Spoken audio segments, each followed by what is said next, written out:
tidak direncanakan jauh-jauh hari. Buku ini justru direncanakan pada saat pamerannya tengah berlangsung. Teman-teman bisa melihat dalam slide ini 19 September 2024 sampai 26 Januari 2025 itu adalah tanggal awal dari pameran, kemudian kami bersepakat untuk memperpanjangnya hingga April 2025. Nah, dilanjut slide-nya.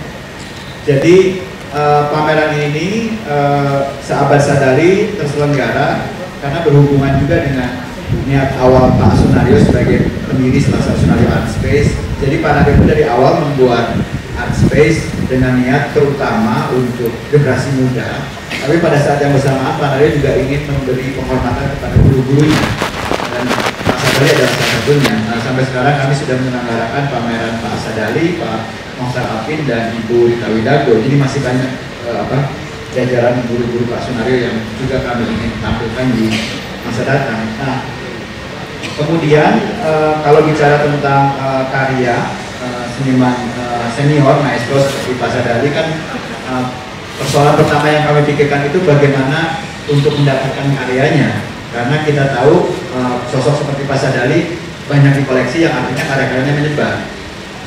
Nah, kami kemudian mengunjungi putra dari Pak Sadali. Kebetulan Pak Sadali hanya punya satu putra, Pak Raffi Ahmad Salim namanya. Sayang sekali beliau tidak bisa hadir hari ini karena alasan kesehatan. Kami mengunjungi rumahnya Pak Raffi dan mendapati ternyata di pihak keluarga, selain jumlah karya yang cukup banyak, jadi kalau dihitung itu masih ada lebih dari 100 karya yang disimpan oleh Pak Raffi sebagai putra tunggal Pak Sadali, juga rentangnya lengkap. Nah, itu yang membuat kami berbesar hati, karena kemudian kita sebenarnya gampangannya ya, tidak usah berburu ke banyak kolektor agar pameran kami nanti materinya cukup lengkap. Dari pihak keluarga saja sudah cukup lengkap, dalam pengertian karya paling tua itu tahun 49 sampai yang bertarikh 87, artinya pada tahun wafatnya Pak Sadali.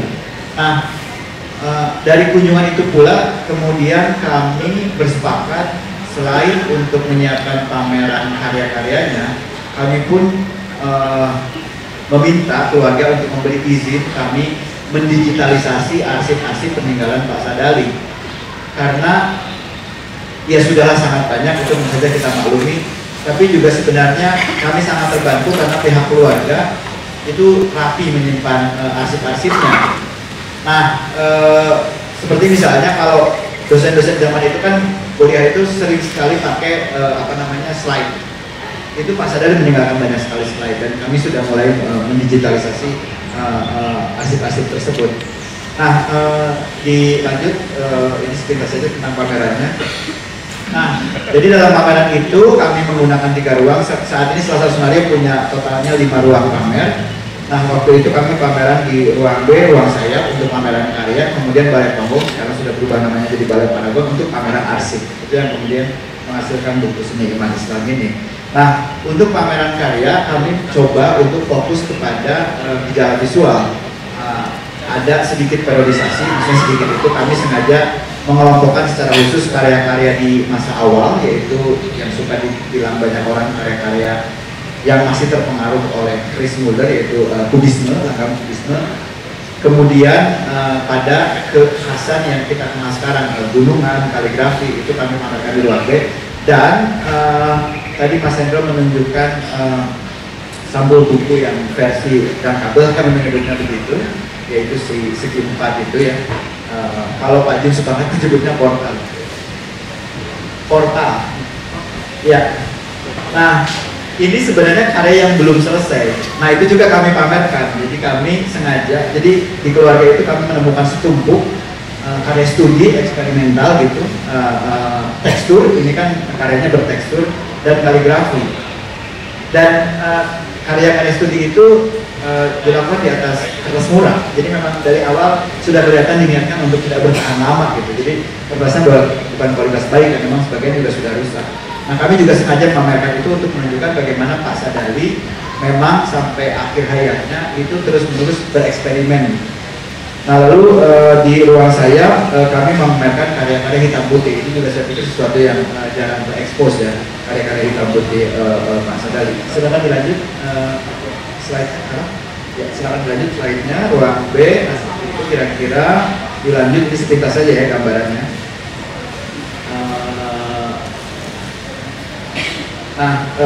Tadi saya sudah menyinggung yang di ruang sayap itu karya-karya hitam putih. Oke, lanjut kita sekarang biar meloncat ke Balai Tonggo.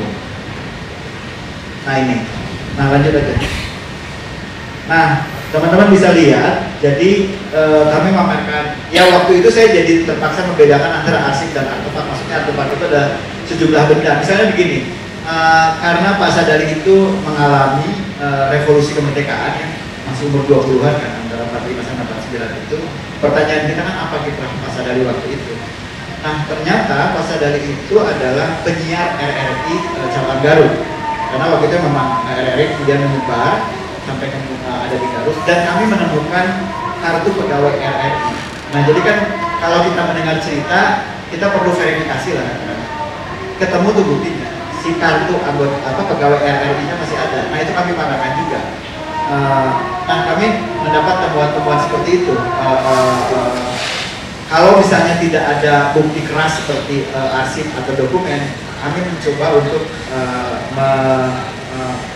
mengkonfirmasinya dengan narasumber yang lain gitu kan, narasumber yang memang kita anggap bisa dipercaya. Nah jadi di Balai Tonggo itu ada artefak termasuk kuas, sisa cat, arloji, sejumlah medali penghargaan, buku-buku. Kemudian teman-teman lihat di bagian tengah itu ada meja yang sengaja kami pajang. Nah itu isinya adalah karya-karya tulis Pak Sadali. Nah ini yang kemudian berkembang jadi buku. Nanti saya akan cerita lebih lanjut. Nah di sebelah kanan, gambar sebelah kanan itu adalah karya imersif. Jadi kami mengundang Jun Pradipta, seorang new media artis, untuk membuat tafsir atas karya Sadali dan dikembangkan menjadi karya video imersif. Dilanjut slide-nya. Oke, ini sejumlah program publik, nggak terlalu relevan dengan diskusi kita kali. Nah, kembali ke arsip yang kemudian menjadi buku ini. Jadi waktu itu kami fotokopi supaya memang bisa dibaca oleh pengunjung gitu, jadi seperti di perpustakaan, dan kami membundel dalam sejumlah map.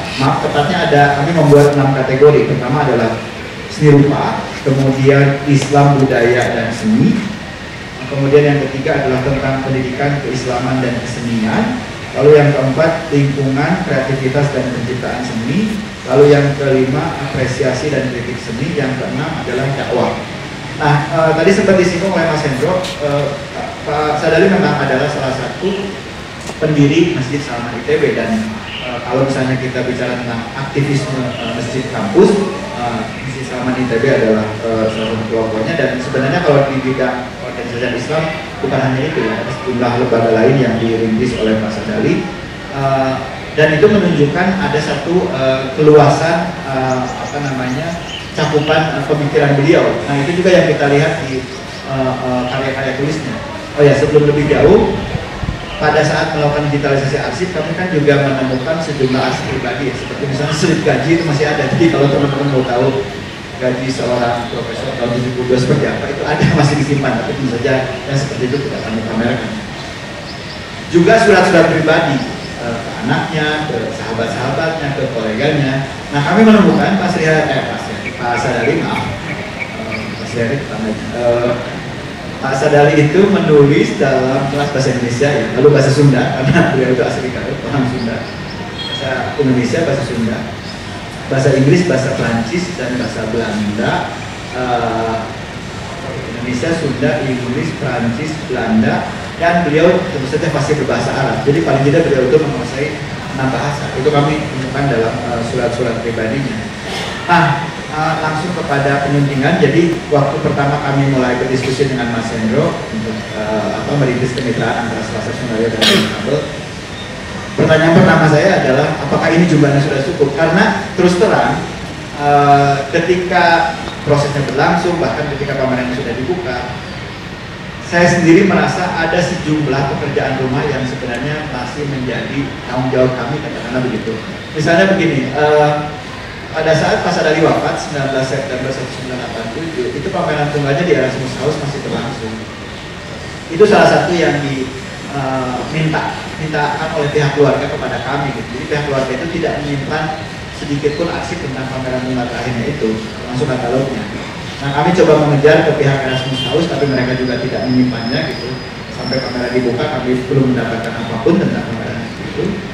Lalu beberapa lama kemudian setelah pameran berlangsung, Pak Ajib Sukamrat datang melihat pameran, saya bercerita tentang kejadian itu, Pak Ajib bilang ada kok di rumah saya. Nah itu yang kayak gitu tuh masih harus dikejar gitu. Berarti saya harus sowan ke rumahnya Pak Ajib, upeti gitu apa supaya beliau mengizinkan kami untuk mendigitalisasi katalog tersebut. Nah PR seperti itu tuh masih banyak. Jadi makanya waktu dalam awal diskusi dengan Mas Hendro saya bertanya, ini cukup layak tidak untuk menjadi sebuah buku? Kata Mas Hendro, ya kalau misalnya kita mengejar kelayakan nanti nggak begitu terbit, karena dari sisi kuantitas stok sudah cukup banyak gitu, makanya bukunya bisa setebal ini. Nah akhirnya kami bersepakat, lalu tentu saja kategoriannya berbeda ya, dan judul seni iman Islam itu kita anggap mewakili cakupan dari topik bahasan yang paling penting. Karena misalnya sesederhana ini, teman-teman pengurus Salman kan juga datang waktu pembukaan pameran, kemudian hari-hari pameran mereka juga sengaja datang. Mereka juga seperti disadarkan gitu, oh iya, sekarang ini Masjid Salman tidak lagi banyak bersinggungan dengan kesenian, dengan kegiatan seni. Sementara dulu zaman Pak Sadari itu sangat bersinggungan. Nah, seperti misalnya seolah-olahnya Mas Hendro dalam salah satu kesempatan kami berdiskusi, wajar kalau wajah hubungan seni dan agama di Indonesia itu keras, karena memang jarang buku yang menghubungkan seni dan agama, dan ini adalah salah satu dari yang jarang itu. Nah, kalau bicara tentang kerja penyuntingan, sebenarnya tidak terlalu berat dalam pengertian Pak Sadari itu orang yang sangat rapi, jadi praktik berbahasanya pun rapi. Nah, sebagai penyunting sebenarnya udah tidak perlu terlalu banyak mengutak-atik soal tata bahasa, susunan kalimat, enggak. Bahkan penyesuaian istilah pun sebenarnya tidak terlalu banyak, kecuali bahwa beliau banyak menggunakan istilah berbahasa Arab. Dan sebenarnya waktu itu pembagian kerjanya saat penyuntingan itu adalah Pujab menyunting teks-teks berbahasa Indonesia, sementara saya menyunting teks-teks berbahasa Inggris. Jadi sebenarnya kerja saya lebih sedikit, tapi kami berdua sama-sama bergulat tentang istilah-istilah Arab yang kami sangat tidak familiar, jadi kami harus cari tahu ini apa gitu. Dan kemudian kami bersepakat untuk membuat catatan penyunting. Jadi dalam buku ini ada catatan kaki yang berasal dari penulis Pak Sadari, sementara catatan penyunting berasal dari saya dan Pujab, terutama untuk mengantarkan tentang penggunaan istilah-istilah Arab tersebut. Nah, tentang cakupan pemikirannya, ya tentu saja kita maklum tentang seni rupa ya, termasuk beberapa karya beliau yang sifatnya ulasan, gitu kan, ulasan tentang fenomena tertentu atau tentang karya tertentu. Tapi juga sebenarnya yang menarik itu bagaimana beliau mengulas tentang pendidikan, termasuk di dalamnya arsitektur, lalu juga tentang dakwah. Bicara tentang dakwah, ada satu cerita menarik. Dulu semasa Pak Sadari aktif di Salman, beliau itu sering mengundang dosen-dosen ITB untuk ceramah, untuk berdakwah di Masjid Salman.